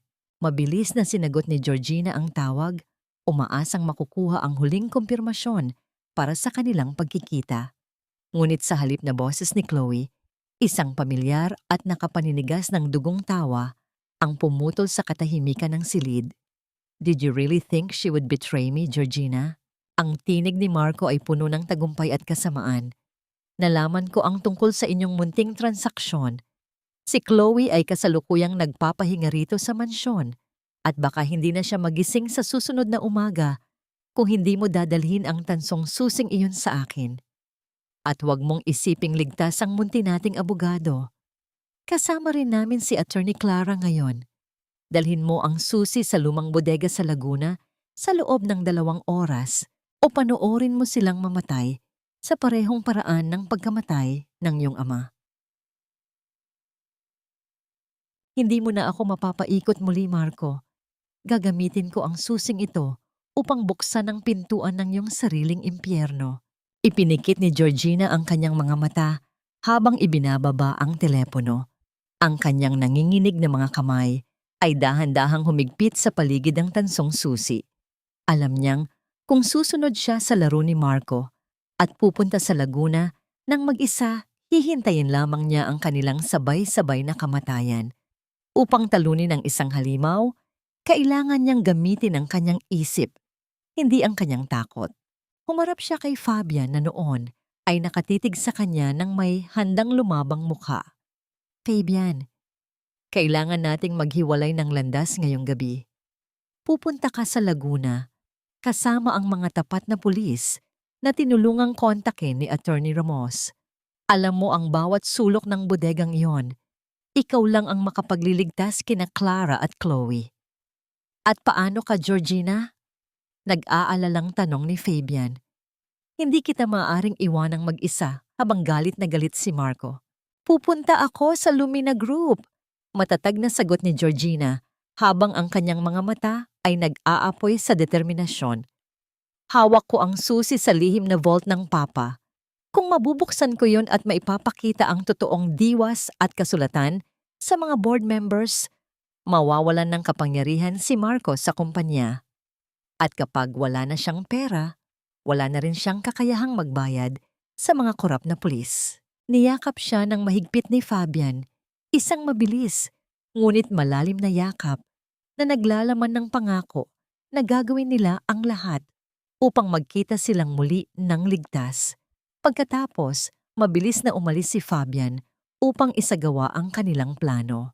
Habang papunta sa Lumina Group, palihim na tinawagan ni Georgina ang 3 pinakamatandang board members ng kumpanya na dating matalik na kaibigan at kasosyo ng kanyang yumaong ama, sina Don Fernando, Senyora Helen at Ginoong Santos.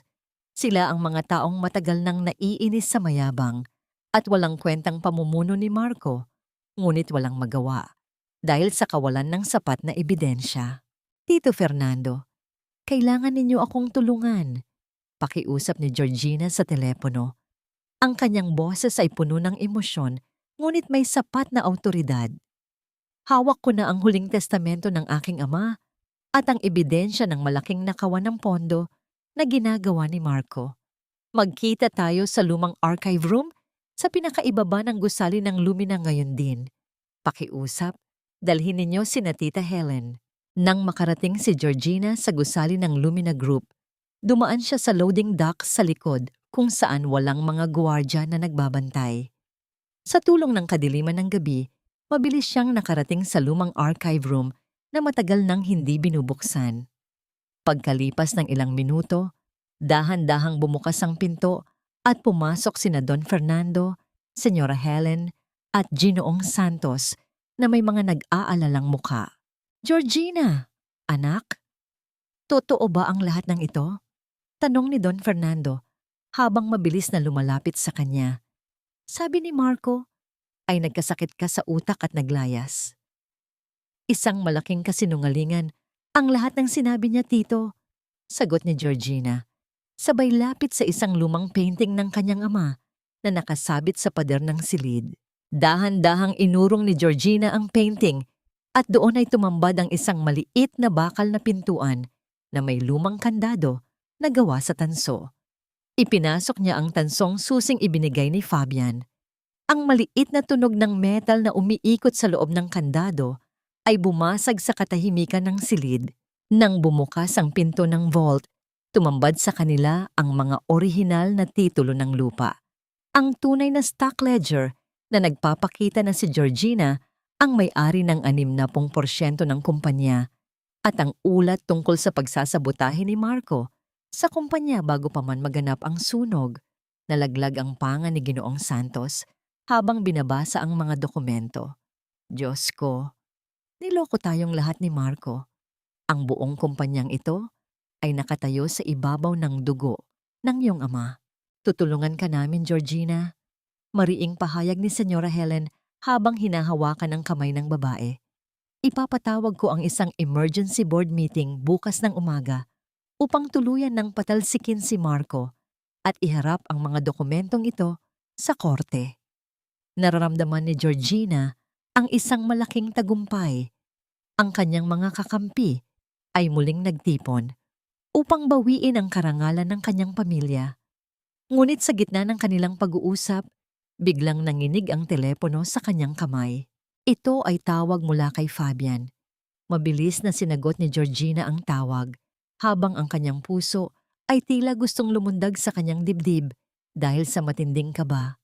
Georgina, ang boses ni Fabian sa kabilang linya ay basag. May kasamang malalakas na tunog ng mga bumabagsak na kahoy at ang tila ugong ng malaking apoy sa paligid. Nailigtas ko si Clara. Ngunit si Chloe at si Marco, nakita kami ni Marco. Sinisilaban na niya ang buong bodega. Georgina, hindi kami makalabas sa likod. Masyadong malaki ang apoy. Ang tawag ay biglang naputol. Iniwan si Georgina sa gitna ng isang nakabibinging katahimikan habang ang kanyang buong mundo ay muling niyanig ng matinding takot. Kahit gaano kalaki ang apoy ng iyong kasamaan, Marco, hinding-hindi nito kayang tupukin ang katotohanan. Ang bulong na yon ay nagmula sa kaibuturan ng puso ni Georgina habang nakatitig sa kawalan matapos maputol ang tawag ni Fabian.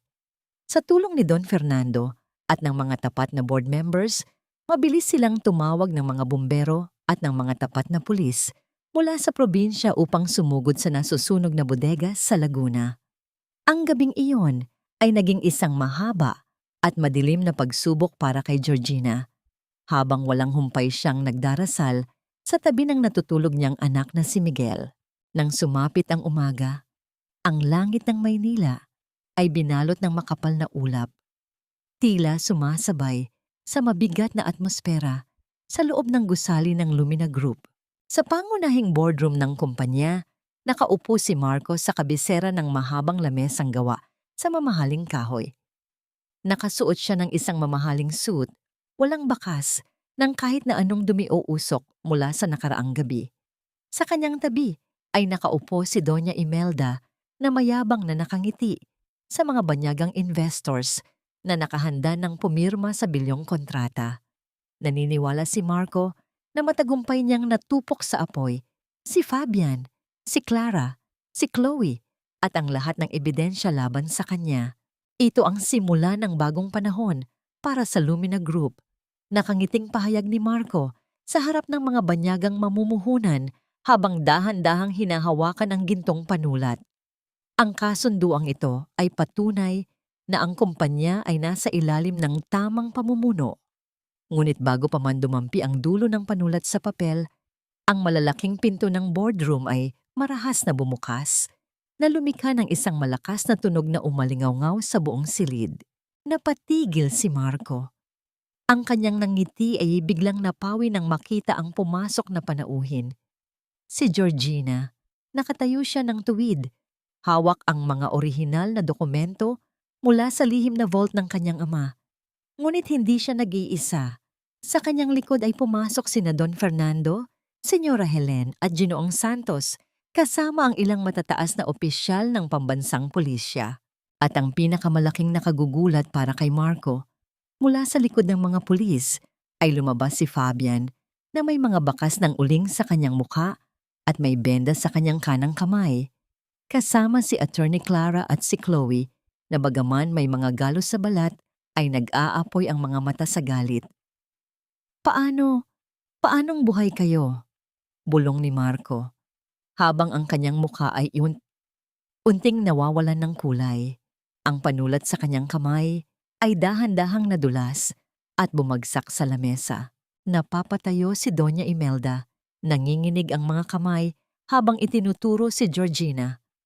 Security! Kaladkarin ninyo ang mga hampas lupang yan Palabas ng kumpanya ko.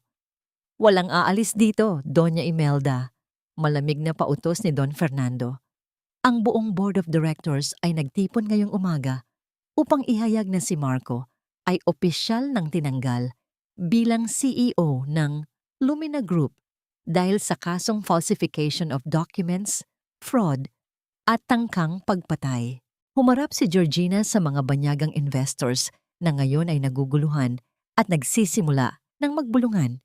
Binuksan niya ang kanyang hawak na folder at inilapag ang mga dokumento sa gitna ng lamesa. Ang lalaking kaharap ninyo ngayon ay hindi lamang isang magnanakaw. Malakas at malinaw na pahayag ni Georgina. Siya ay isang mamamatay tao na sadyang nagsunog ng aming bahay. 10 taon na ang nakalilipas upang makuha ang kumpanyang ito mula sa aking ama. At kagabi lang, sinubukan niyang sunugin ang isang bodega sa Laguna upang patahimikin ang mga saksi sa kanyang mga krimen.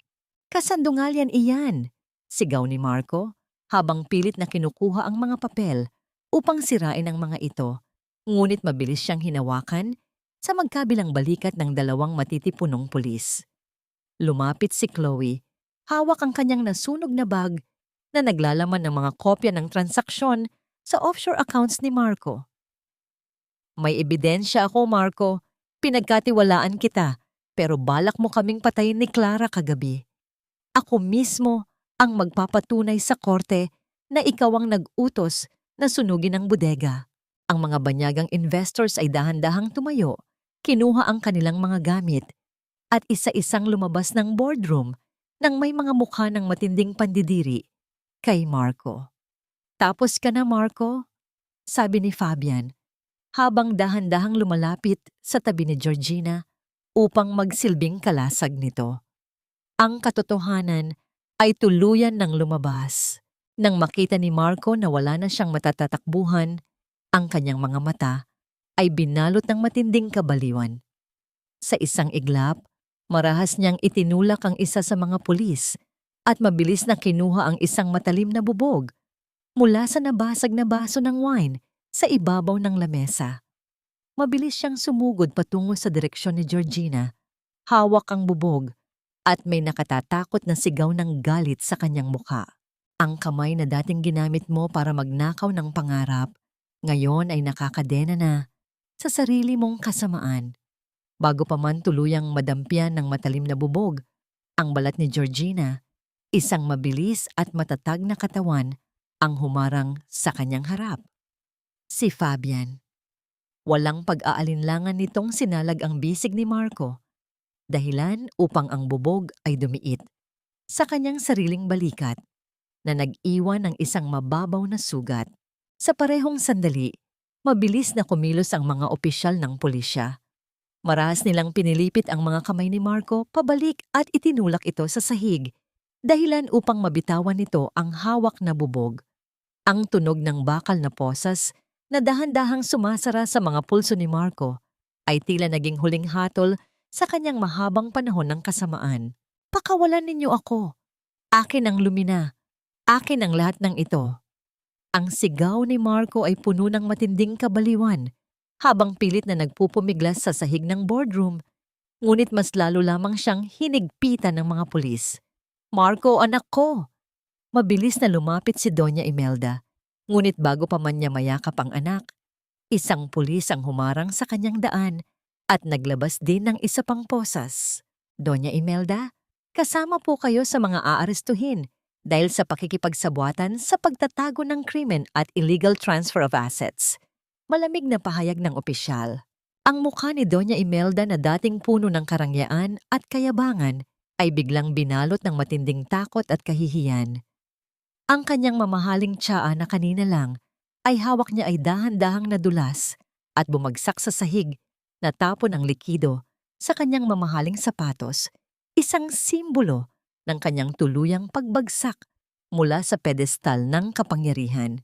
Mabilis na nilapitan ni Georgina si Fabian. Ang kanyang mga mata ay puno ng matinding pag-aalala habang tinitingnan ang sugat sa balikat nito. Fabian, nasaktan ka. Bakit mo ginawa iyon?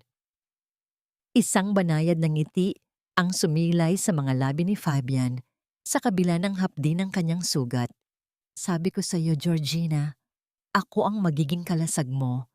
Kahit anong mangyari, hinding-hindi ko hahayaang masaktan ka muli habang ako ay humihinga. Naramdaman ni Georgina ang isang malalim na emosyon na gumising sa kanyang puso. Isang pag-ibig na hindi nanghihingi ng kapalit.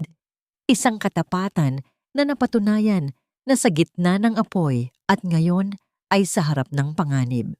Sa sumunod na mga linggo, ang gulong ng hustisya ay mabilis na umikot para sa pamilya ni Georgina. Sa tulong ng mga orihinal na dokumento na nakuha mula sa lihim na vault at ng matapang na testimonya ni Chloe at Attorney Clara, mabilis na napawalang bisa ng korte ang lahat ng mga papel na ginamit ni Marco upang sakupin ang Lumina Group. Ang lahat ng mga ninakaw na offshore accounts ay na-freeze ng pamahalaan at dahan-dahang ibinalik sa tunay na nagmamay-ari nito, si Georgina. Sa labas ng korte matapos ang huling pagdinig ng kaso, naglakad si Georgina pababa ng mga hagdanan ng palasyo ng hustisya. Sa kanyang tabi ay si Miguel na masayang tumatalon habang hawak ang kamay ng kanyang ina, at sa kabilang tabi naman ay si Fabian na unti-unti nang gumagaling ang sugat sa balikat. Natanaw niya mula sa malayo si Doña Imelda at si Marco na isinasakay sa loob ng sasakyan ng kawanihan ng bilangguan. Suot ang mga kulay orange na damit na pambilanggo. Wala na ang kanilang marangyang buhay, wala na ang kanilang kapangyarihan. Ang karma na matagal nang inutang ni Marco sa pamilya ni Georgina ay tuluyan ng hiningi ng tadhana ang kabayaran. Tumingin si Georgina sa kalangitan ng Maynila na ngayon ay napakapayapa at malinis, malayo sa madilim na gabi ng ulan at apoy na kanyang pinagdaanan. Papa, nabawi ko na ang pangarap mo. Bulong ni Georgina sa kanyang sarili habang naramdaman ng isang banayad na hangin na tila humahaplos sa kanyang pisngi bilang tugon. Humarap si Georgina kay Fabian at dahan-dahang hinawakan ang kamay nito sa unang pagkakataon sa harap ng publiko. Ang kanilang mga daliri ay dahan-dahang naglapat, nagdadala ng isang pangako ng bagong simula na walang kasinungalingan. Ngunit sa kabila ng tagumpay na ito, alam ni Georgina na ang pagbawi sa kumpanya ay madali. Ngunit ang pagbawi at paghilom ng kanyang sariling puso mula sa sugat ng nakaraan ay isang mahabang landas na kailangan pa nilang tahakin ng magkasama. Ang pinakamahirap na uri ng pagpapatawad ay hindi ang ibibigay mo sa taong sumira sa iyo, kundi ang pagpapatawad na dapat mong ihayag sa sarili mong puso. Ibinulong ito ni Georgina sa kanyang sarili habang nakatayo sa balkonahe ng kanilang lumang bahay sa Laguna. Ang ari-ariang ito na dating binalot ng abo at mga ligaw na damo, ngayon ay dahan-dahang binubuhay muli. Ang amoy ng sariwang pintura at ang halimuyak ng mga namumukadkad na bulaklak ng sampagita sa bakuran ay nagdadala ng isang banayad na simoy ng kapayapaan na matagal nang hindi nararanasan ng kanyang sistema. Sa kabila ng kanyang tagumpay sa korte at ang pagbawi sa Lumina Group, may isang mabigat na anino pa ring nakadikit sa kaibuturan ng kanyang pagkatao. Ito ang multo ng kanyang sariling mga desisyon sa nakaraan.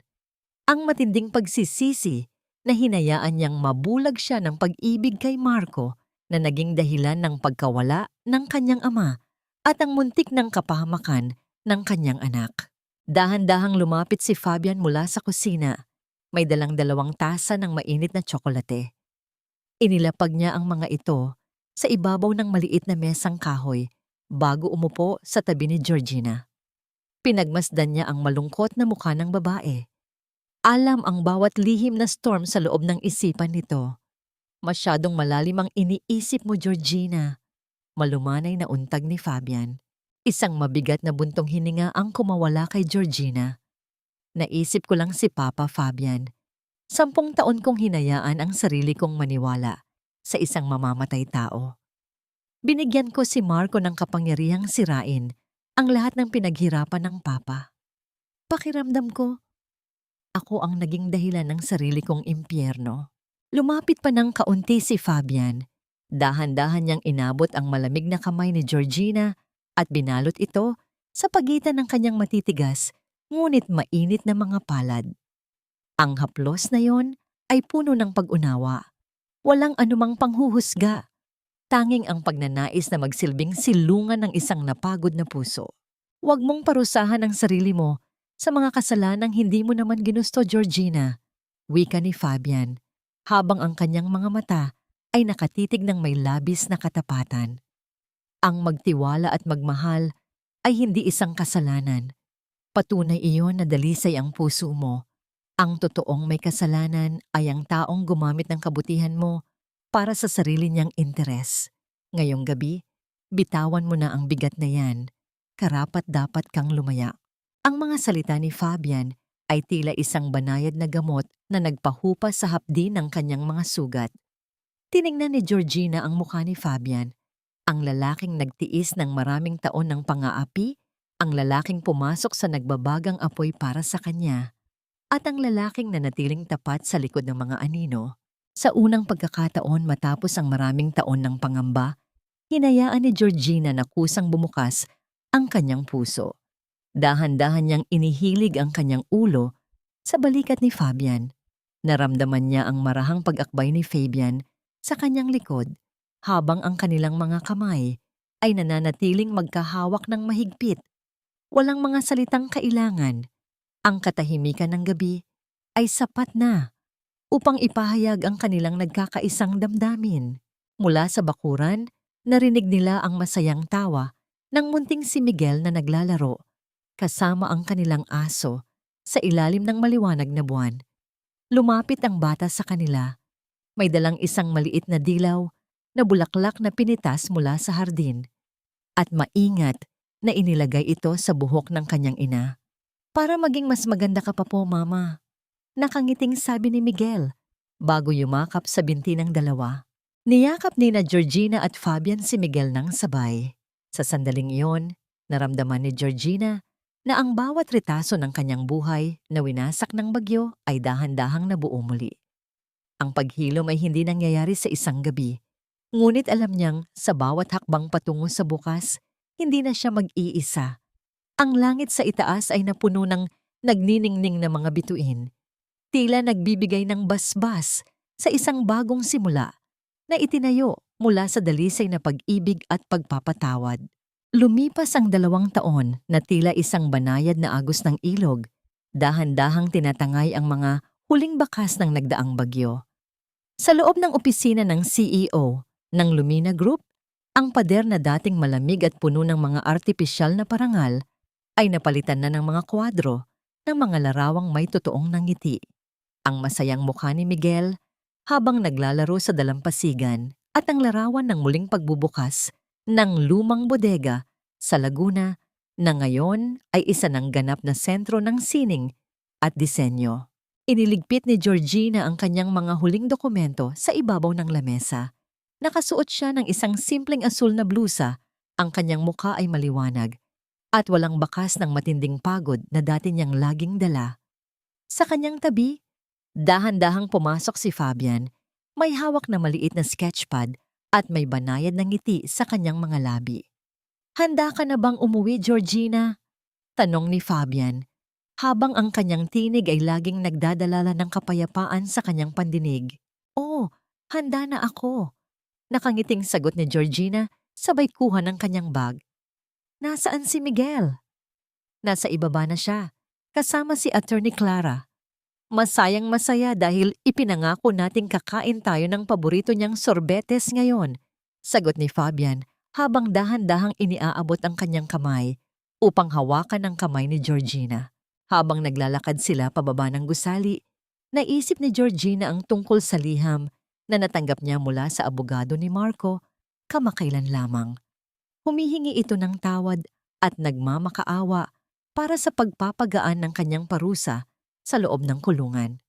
Noong una, inisip ni Georgina na baka maramdaman niya muli ang matinding galit o ang pagnanais na makitang mas lalong maghirap si Marco.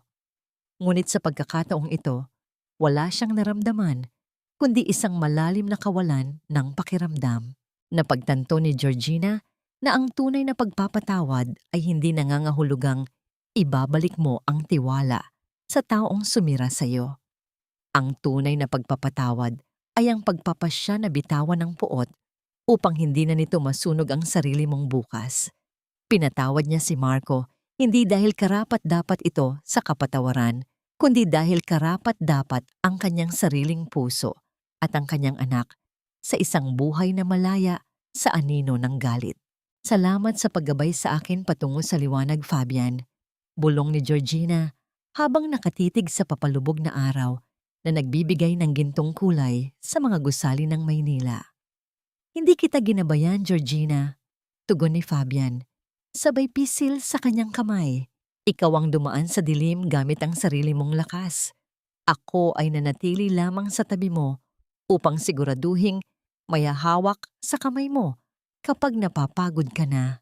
Nang makarating sila sa sasakyan, mabilis na sumalubong sa kanila ang yakap ng munting si Miguel. Sa ilalim ng payapang langit ng hapon, habang magkakasama silang naglalakad patungo sa kanilang bagong tahanan, alam ni Georgina na ang bawat sugat ng kahapon ay naging bahagi lamang ng isang magandang kwento ng kanyang muling pagkabuo. Natagpuan na ng kanyang puso ang dulo ng mahabang gabi at ang simula ng isang walang hanggang umaga na puno ng pag-asa at pag-ibig.